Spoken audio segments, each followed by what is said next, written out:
CAPF AC 2022 में आज हम मिशन 250 प्लस में डे 24 देखेंगे। एक्चुअली ये वीडियो कल रात में ही मिलना था, बट मैंने एक्चुअली रिकॉर्ड किया, but there was technical fault. उसके कारण जो वीडियो में प्रॉब्लम आ गया था, तो मुझे फिर से इसको रिकॉर्ड करना पड़ रहा।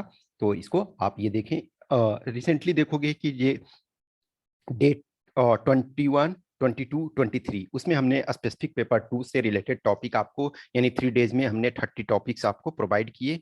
जितने भी टॉपिक्स मैं दे रहा हूँ उसको होलिस्टिक वे में देखना है और उसको उसके ऊपर वर्क करना है, उसके ऊपर आपको राइटिंग करनी है। इसमें फर्स्ट क्वेश्चन, इसमें सिर्फ हम 25 क्वेश्चन आपके पेपर 1 के देखेंगे। Which one of the following statements about Renaissance humanist culture is true, is not true? ठीक है, तो रेनेसा ह्यूमनिस्ट कल्चर जो है, एक तरह से वो 15th सेंचुरी के आसपास ये आया। रेनेसा का मतलब एक तरह से पुनर्जागरण बोलते हैं, यानी कि एक तरह से रेशनलिस्टिक थॉट देना, कि किसी चीज पर जो साइंटिफिक उसमें इवेल्युएशन करना, कि कोई भी चीज जैसे कि रिलीजन के आधार पे ही उसको स्टिक नहीं रहना है, उसको ह्यूमन वैल्यू के आधार पर भी जज करना है। तो करा इस slackened the control of religion over human life. Yes, ये किया इसने, मानव जीवन पर जो धर्म है, जो धर्म में रिजिडिटी है, उसको कम किया। It believe that human nature was many sided. Yes, human nature के मेनी साइड है, सिर्फ आप एक रिलीजियस पॉइंट ऑफ व्यू से नहीं देखोगे, एक कंपैशन के पॉइंट ऑफ व्यू से देखोगे, टॉलरेंस के पॉइंट ऑफ व्यू से देखोगे, फिर उसके बाद जो हेल्पफुल नेचर के पॉइंट ऑफ व्यू से देखोगे, लव एंड केयरिंग के पॉइंट ऑफ व्यू से देखोगे, साइंटिफिक दृष्टि से देखोगे, तो ये भी सही है। Next, it was concern with good manners. Yes, सही है, अच्छे आचरण से तो हर चीज संबंधित है। करा it criticise material wealth power and glory. No, in fact देखा जाए मटेरियल वेल्थ और ग्लोरी जब आया, तभी प्रॉपर तरीका से रेनेसा पीरियड आता है। तो इसको क्रिटिसाइज कैसे कर सकता है? तो डी इसका आपका गलत है, यानी कि डी आंसर हो जाएगा। नेक्स्ट है, who gifted the Badshahnama to King George in 1799। तो ये बादशाहनामा को सो किंग जॉर्ज 5 को गिफ्ट जो किसने किया? नवाब ऑफ अवध ने किया है। ये क्वेश्चन नंबर 3 है, which of the following clans are included in the Agnikul Rajput. Rajput में देखोगे कि बहुत सारे ग्रुप हैं, सपोज सिसोदिया राजपूत, जो कछवाहा राजपूत, और बहुत सारे हैं।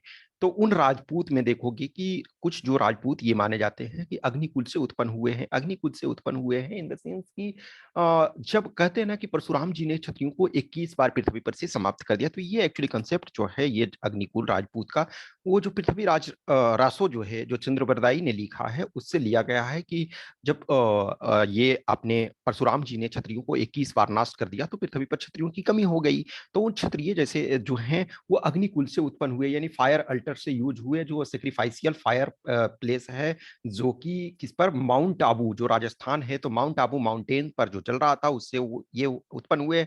जैसे देखोगे महाभारत के ड्यूरेशन में जो द्रौपदी है, और द्रौपदी का भाई धृष्टद्युम्न जो है, वो अग्नि से उत्पन्न होते हैं। ये तो ऐसे ही ये माना जाता है। तो ये सारे के सारे जो राजपूत हैं, प्रतिहार, चालुक्य, परमार और चौहान, चहमांस या चौहान जिनको बोलते हो, तो ये सारे के सारे जो अग्निकुल राजपूत माने जाते हैं।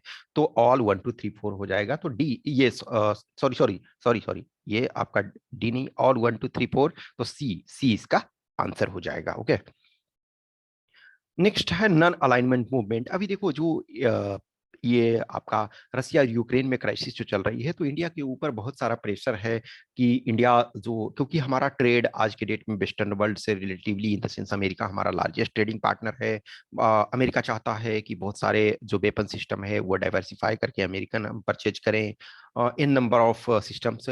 तो उसमें से देखा जाए नन अलाइनमेंट मूवमेंट एक तरह से देखा जाए बीच में कि वो शायद डेड टाइप का हो गया था, लेकिन फिर उसकी आज के डेट में जरूरत महसूस हो रही है। जब आप एक इंडिपेंडेंट फॉरेन पॉलिसी अपनाना चाहते हैं, तो ये कारगर है कहीं। तो करा NAM was created and founded during collapse of colonial system and the independence struggles of the peoples of Africa, Asia, Latin America and other regions of the world and at the height of cold war. सही है। The first summit of movement of non-alignment countries was convened by leaders of India, Indonesia, Egypt, Syria, and Yugoslavia at Belgrade in September 1 to 6, 1961. सही है. During the early days of the movement, its actions were a key factor in the decolonization process, which led later to the attainment of freedom by many countries and to the founding of several new sovereign states. Yes, बहुत सारे जो India खुद एक तरह से अंग्रेजों के गुलाम था, तो हमने अदर कंट्री को इंडिपेंडेंट होने में मदद किया, ये इस डायरेक्शन में. तो 1 2 3 सही है. फोर्थ जो है, the fundamental principle of the movement is to maintain equal distance from both the super power. यहाँ तक तो सही है, लेकिन करा by joining the military alliances of both the blocs, no, by not joining military of any alliances. तो ये इसमें फर्स्ट पार्ट सही है, सेकंड गलत. तो इनफैक्ट ओवरऑल ये स्टेटमेंट गलत हो गया. तो 1 2 3 आपका सही है, तो 4 इसका आंसर हो गया. क्वेश्चन नंबर 5 जो है, मैच करना है एयर पॉल्यूटेंट एंड इफेक्ट. तो ये बहुत इजी आपका है. क्लोरोफ्लोरोकार्बन जो है depletion of ozone layer, sulphur dioxide जो है एसिड रेन, लेड कंपाउंड जो है वो आपका हार्मफुल है वो नर्वस सिस्टम के लिए, और ये जो आपका कार्बन डाइऑक्साइड है top most contribution to greenhouse gases. तो ए का 2, आपका ए का 2 और 2 का ये तो, और सी का 3 और डी का 4. तो ये आपका सी करेक्ट आंसर हो गया. नेक्स्ट करा, विच one of the following depicts the correct circuit of the reflex arc. Reflex arc in the sense की जो हम कहीं भी किसी भी चीज को सेंस करते हैं, जैसे फॉर एग्जांपल आप किसी हॉट ऑब्जेक्ट को छूते हो तो गर्मी आपको महसूस होती है, तो आप इंस्टेंट, जैसे सपोज आपको गर्म तवे पे हाथ रख दिया जाए तो इंस्टेंटली आप हाथ हटा लेते हो, या बर्फ पे रखे जाए तो शायद बर्फ को थोड़ा देर आप झेल सकते हो. लेकिन ये जो ठंडा गर्म ये सब क्यों होता है, ये आपका मैकेनिज्म जो है, जैसे आपका हाथ टच किया तो हाथ, जस्ट इमेजिन करो कि आपका न्यूरॉन सिस्टम यदि डेड, आपका ब्रेन डेड हो जाए तो आपका हाथ कहीं रख दे कोई फर्क नहीं पड़ता है. इनफैक्ट थोड़ी देर के लिए मानो आप प्रॉपर हेल्दी हो, लेकिन आपका जो सिस्टम है, जो न्यूरॉन सिस्टम है, जो सेंसरी न्यूरॉन है, ये वर्क ना करे तो फिर वो आपको गर्म ठंडा कुछ भी नहीं, आपका हाथ काट दे, आपका पैर काट दे, आपका गला काट दे, कोई आपको फर्क नहीं पड़ेगा. ओके, तो इसमें जब जैसे ही, तो ये मैकेनिज्म क्या होता है, तो सबसे पहले रिसेप्टर यानी कि जो ग्रहण करता है, जैसे हाथ आपने रखा तो हाथ पहले सबसे पहले वहां आएगा, उसके बाद फिर सेंसरी न्यूरॉन्स जाता है, फिर स्पाइनल कोड, फिर मोटर न्यूरॉन, फिर इफेक्टर. तो ये बी इसका करेक्ट आंसर है. नेक्स्ट, ये लोकल विंड है और किस एरिया में ये बहते हैं उस पर ये है. तो देखो यामू जो है आपका जापान में है, अभी जापान चर्चा में है. शिंजो आबे एक तरह से जापान पीसफुल अभी सोसाइटी है और वहाँ गन कल्चर नहीं है एक तरह से, फिर भी देखोगे कि जो होममेड गन का यूज करके और शिंजो आबे को एसेसिनेट कर दिया गया. तो ये आपका यामू जो है जापान का है. और ब्लैक रोलर जो है ये आपका नॉर्थ अमेरिका का है. और जो बाइज है वो बाइज किसका है, फ्रांस का है. और हबूब जो है वो सूडान का है. तो ये आपका सी करेक्ट आंसर हो गया. ओके, सी आपका करेक्ट आंसर है. नेक्स्ट मैच करना है तो ये बहुत आसान एक तरह से है. Mahatma Gandhi, Hind Swaraj, Jawaharlal Nehru, Discovery of India. तो सी और डी में देखो तो सी का आपका 2 और डी का आपका 3. तो यही आपका ये बन गया. अब बाल गंगाधर तिलक तो आर्कटिक होम ऑफ द बेदा, और ये आपके दादा भाई नौरोजी पोवर्टी एंड बेटीज. तो इसमें कोई भी दो आप जान रहे हो तो आराम से बन जाता. तो सी इसका करेक्ट आंसर है. नेक्स्ट करा, which one among the following is not a constituent of automobile emission. Automobile emission जो है वो हमारे पॉल्यूशन का एक बड़ा सोर्स है, मेजर सोर्स है. जो आपका इन्वायरमेंट जो है, एटमोस्फेयर जो पॉल्यूट हो रहा है, तो कार्बन मोनोऑक्साइड जो होता है इनकम्प्लीट कंबसन के कारण होता है. तो सही है. बेंजीन निकलता है, नाइट्रोजन डाइऑक्साइड निकलता है, ये हाइड्रोजन पेरोक्साइड नहीं निकलता है. तो आंसर आपका बी हो जाएगा. ये नहीं निकलता है तो आंसर बी हो जाएगा. नेक्स्ट करा, consider the following items. Consumer goods and services, gross private domestic investment, goods and services produced by the government, और net income from abroad. तो कह रहा है जीएनपी, ग्रॉस नेशनल प्रोडक्ट में ये सारे के सारे यूज होते हैं. तो 1 2 3 4 ऑल कंपोनेंट यूज होते हैं. नेक्स्ट कर रहा, consider the following statements related to red sanders. Red sanders जो है वो काफी कॉस्टली होता है, एक तरह से चंदन जैसा आप उसको मानो, ठीक है ना. तो जो एक्चुअल चंदन का होता है, सैंडलवुड होता है, वो आपका बहुत कॉस्टली होता है.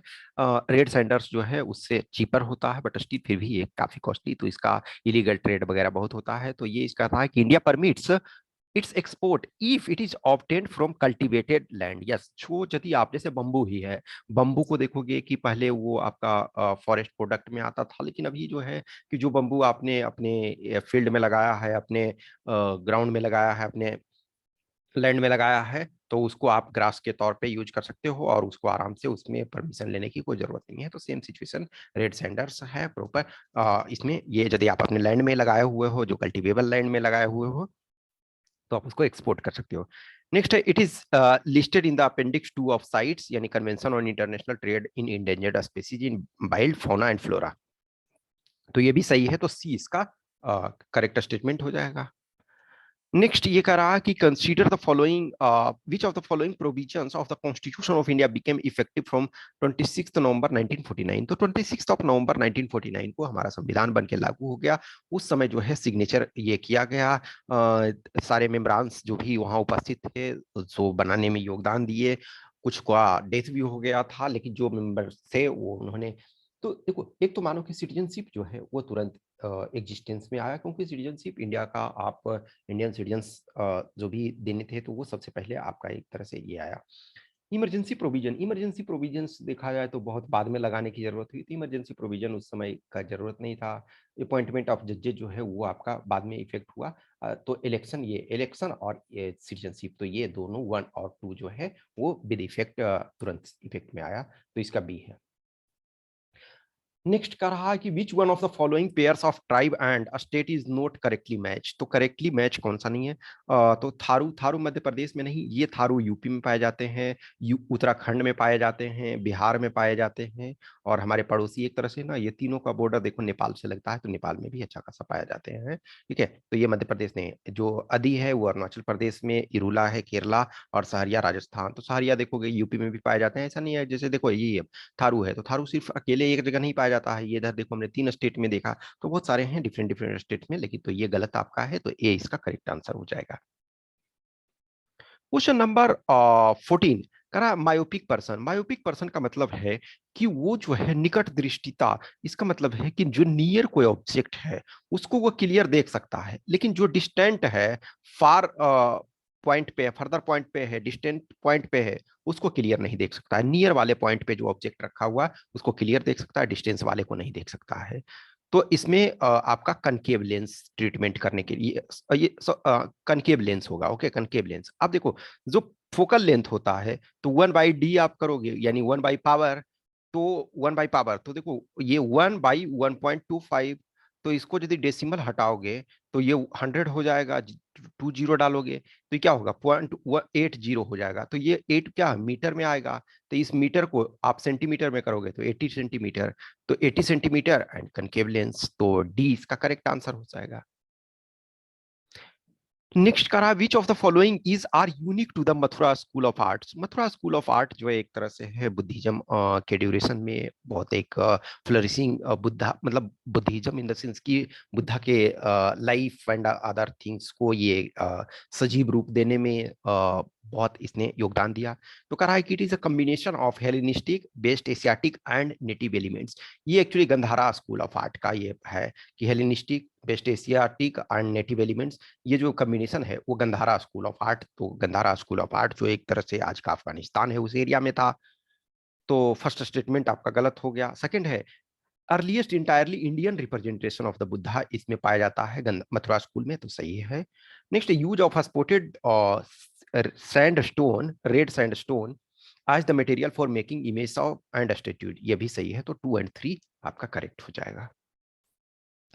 नेक्स्ट 16 कह रहा है कि compare to audible sound waves, ultrasound waves, तो अल्ट्रासाउंड वेव में एनर्जी अधिक होता है, फ्रीक्वेंसी अधिक होता है, और वेवलेंथ कम होता है, less wavelength.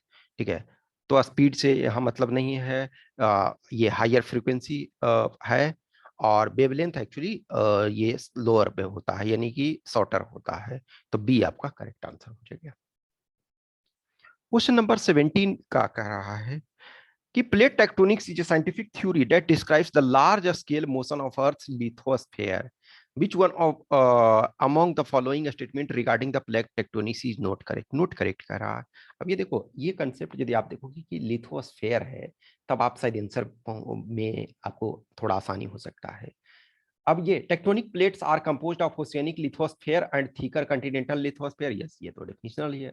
Next tectonic plates, ठीक है, प्लेटेड नहीं एक्चुअली प्लेट्स, ठीक है ना। Tectonic plates are able to move because the earth's lithosphere has a higher strength than the underlying asthenosphere। asthenosphere जो नीचे का जो मैग्मा टाइप का है, तो यस ये भी सही है। Next, earth lithosphere is broken up into tectonic plates, yes different tectonic plates होते हैं, जैसे major tectonic plates, minor tectonic plates, तो ये भी सही है। तो जब ये तीनों सही है तो डी गलत हो जाएगा, तो यही आंसर हो जाएगा हमारा। करा along divergent plate boundaries subduction carries out plates into mantle। Actually ये जो क्या है अपर ये लेयर में होता है, तो ये मेंटल में उस लेवल का ये नहीं जाता है, ये आपका जो सबडक्शन हो जाता है डाइवर्जेंट होता है, तो बीच का जो दो प्लेट होता है दो में डिफरेंस होता है, और जो ये ऊपर एक जो पार्ट होता है बीच वाला पार्ट जो ऊपर उठ जाता है, तो ये मेंटल में नहीं एक तरह से ऊपर अर्थ पृष्ठ में जाता है, तो ये डी आपका गलत हो गया, तो डी आंसर होगा। Next, ethanol blending policy. तो इथेनॉल ब्लेंडिंग पॉलिसी एक तरह से जो हमारा पेट्रोलियम प्रोडक्ट है उसके इंपोर्ट को कम करने में, इंपोर्ट डिपेंडेंसी को कम करने में एक ये इंपॉर्टेंट स्टेज है। तो ये कह रहा है कि जो government has achieved target of 10% blending in petrol by June 2022, yes ये हमने अचीव कर लिया है ये टारगेट। टारगेट फॉर 2025 इज 20%, तो 2025 तक हमने 20% का टारगेट, इनिशियली ये 2030 तक था, फिर हमने इसको 2025 तक किया है, तो बोथ स्टेटमेंट करेक्ट है, तो सी इसका करेक्ट आंसर हो जाएगा।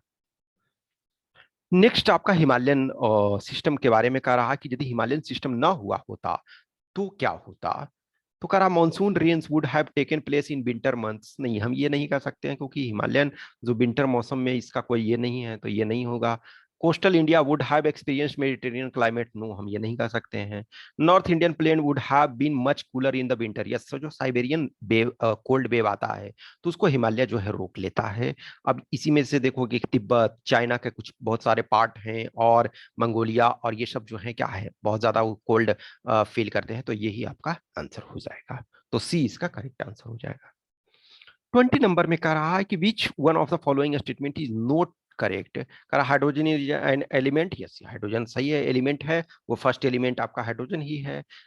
Hydrogen is the lightest element, ये भी सही है। Hydrogen has no isotope, in fact hydrogen के 3 आइसोटोप हैं, 1H1 जिसको प्रोटियम कहते हैं, 1H2 जिसको ड्यूटेरियम कहते हैं, 1H3 जिसको ट्राइसियम कहते हैं, तो इसके हैं, तो ये यही गलत हो गया। Hydrogen and oxygen form an explosive mixture, yes.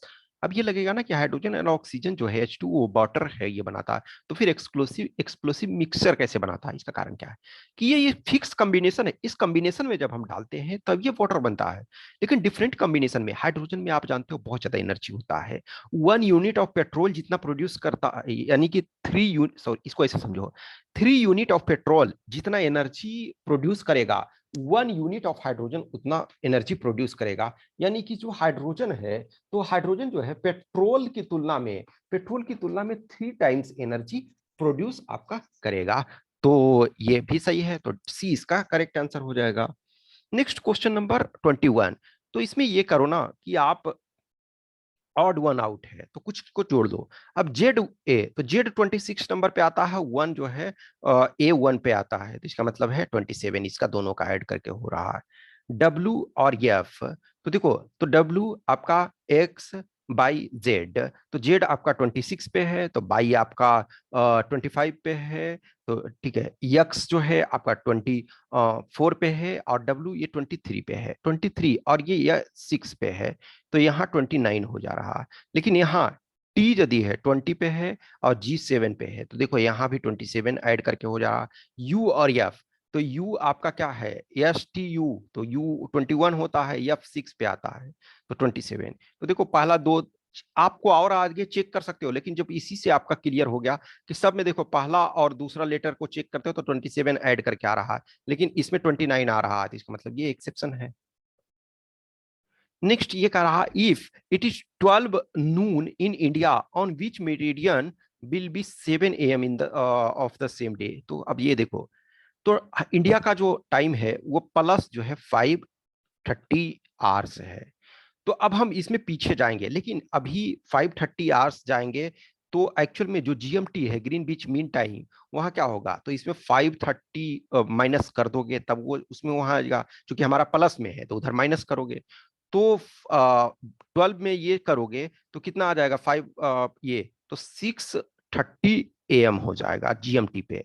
लेकिन यहाँ 7 AM का रहा है तो 1 डिग्री आपका क्या है, 1 डिग्री जो है 4 मिनट होता है, तो 30 मिनट एक्स्ट्रा है, तो 30 मिनट एक्स्ट्रा का मतलब है कि 7.5 डिग्री। तो ये ईस्ट में 7.5 डिग्री, ए इसका करेक्ट आंसर हो गया। नेक्स्ट करा, arrange the following popular hill station of India in terms of their height from highest to the lowest from the mean sea level. तो मसूरी का देखोगे तो ये अप्रॉक्स जो है 2000, अब ये पूरे मसूरी का तो ये नहीं होगा लेकिन एवरेज आप देखोगे। शिमला है, तो ठीक है, तो शिमला का यदि हम देखते हैं तो ये शिमला का कितना हो जाता है 2200 समथिंग के आसपास है, तो 2240 के अप्रॉक्स आ जाता है, 2240। अब ऊटी, ऊटी यानी कि ऊटी को जो है उटक मंडलम इसको बोलते हैं, तो ये 2600 समथिंग है, ठीक है ना, तो 2600 35-36 के आसपास है। अब दार्जिलिंग, तो दार्जिलिंग का ये जो है आपका 2045 के आसपास है, ठीक है ना, 2045। अब यदि ये जान गए हो तो 3 सबसे हाईएस्ट है, चूंकि ये कर रहा है हाईएस्ट टू लोएस्ट करना है, तो 3 हाईएस्ट है, उसके बाद 2 है, उसके बाद 4 है, उसके बाद 1 है, तो 3241, 3241, तो ये आपका ए हो जाएगा। नेक्स्ट करा basket of egg topography. Basket of egg topography का मतलब क्या है ना, कि इसको एरियल व्यू में आप बहुत ऊंचाई से देखोगे तो वो अंडे की टोकरी जैसा, अंडे जैसा उठा हुआ, ऊपर उठा हुआ ये होगा। ये ग्लेशिएटेड जो आपके लैंडफॉर्म है, तो ग्लेशिएटेड लैंडफॉर्म है, और इसका जब ऑब्जर्वेशन करते हैं तो ये आपके अंडे की टोकरी की तरह दिखता है, यानी तो ये क्या है, drumlins, okay, related to drumlin है। Last question of the day इसमें, कि a large body of magmatic material that cools in the deeper depth of the earth's crust and develops in the form of large domes। तो ये direct देखोगे NCERT से as such verbatim, आपको बहुत सारे question जैसे इसके पहले वाला भी देखोगे तो आपको डायरेक्ट आपको बुक में मिल जाएगा। तो ये है बैथोलिथ इसको बोलते हैं। तो 25 क्वेश्चन हमने इसमें कर लिया। ये एक चीज देखो, मैं ये जो भी ओपन वाले में है क्वेश्चंस 25 सब कुछ प्रोवाइड करा रहा हूँ। टॉपिक जो जैसे मैंने 100, तो 100 आपको भी प्रोवाइड कर रहा हूँ। तो अब जो जैसे पेड वाले ग्रुप में हैं तो ऑब्वियसली उनके पास लिटिल एक्स्ट्रा ये हो, क्योंकि कोई भी चीज जब आप अपने आप में सोचो, ए लॉट ऑफ कैंडिडेट होते हैं कि जस्ट बोलते हैं सर कॉपी आप मेरा फ्री में चेक कर दीजिए। ऑनलाइन में दैट्स फाइन कि लॉट ऑफ कंटेंट आपको, बहुत सारे कंटेंट फ्री मिलते हैं, लेकिन डियर जब स्पेसिफिक टाइम देना होता है, ये किसी भी स्टूडेंट को या किसी को, जस्ट सोचो कोई स्टूडेंट है वो लर्निंग बाय लर्निंग यदि कर रहा, तो क्या उसको भी तो कुछ पैसे चाहिए, या किसी से यदि क्वेश्चन बनाया जाता है, बनवाया जाता है कोई काम, तो वो में आपको टाइम लगता है, कॉपी चेक करने में टाइम लगता है। 1 copy for example minimum 2 hours में देता हूँ उस पर, तो मेरे पास अनलिमिटेड टाइम नहीं है कि मैं जितना भी दे सकूं। तो वही है कि जिस जो कुछ चीजें मैं पेड में रखता हूँ कि एटलीस्ट हमारा भी काम चल सके, जो कुछ हमसे जुड़े हुए हैं थोड़ा उनका भी काम चलते रहे, और आप लोग भी उसका लाभ उठा पाओ। जैसे वो जो कहते हैं ना कि अभी Arvind Kejriwal free free free वाला में, तो फ्री वाला में यदि मिलता है तो कोई भी फ्री में सर्वाइवल, गवर्नमेंट तो शायद टैक्सेशन से सर्वाइवल कर सकती है, लेकिन एक प्राइवेट पर्सन जो है फ्री में सर्वाइव नहीं कर सकता है। इस चीज को आपको समझना होगा। तो जिनको भी कुछ जैसे लोग होते हैं कि सर फ्री में आप टेस्ट और प्लीज प्लीज करते हैं, मैंने बोलता हूँ देखो डियर, यदि आप एक गेस्टेड ऑफिसर बनने जा रहे हो तो एटलीस्ट अपना रिस्पेक्ट करो, अपना सम्मान करो। एक एमजी नरेगा का मजदूर जो होता है वो भी आपसे चार्ज करेगा ना। आप किसी को ऐसे नहीं बोलोगे ना कि चलो 2 दिन तुम पहले काम कर दो, उसके बाद देखेंगे तुम्हारी इफिशियंसी, तब हमको तुमको देंगे, नहीं। इवन आप उससे काम जब करवाते हो तो ये मेंटेलिटी डेवलप करो। यस, बहुत सारी चीजें ओपन में दी जाती है, दैट्स फाइन, लेकिन कुछ चीजें हैं जिसकी मेहनत आपको लगती है, तो वो आप उस वैल्यू को समझो। और थैंक यू, बहुत सारे लोग ऐसे हैं जो उस चीज को समझ रहे हैं, तभी चीजें चल रही है। I am thankful to all those who are supporting in this journey, supporting अपने सब से तरफ से। मैं सपोर्ट यदि कर रहा हूं तो वो लोग भी सपोर्ट कर रहे हैं, तो आप भी इसका हिस्सा बन सकते हैं, और आप अपना कंटिन्यू प्रैक्टिस करें। कुछ भी क्वेश्चन क्यूरी डाउट रहता है, मैं कोशिश करता हूं जितने लोगों से को हो सके मैं उसको करने का। Okay, thank you.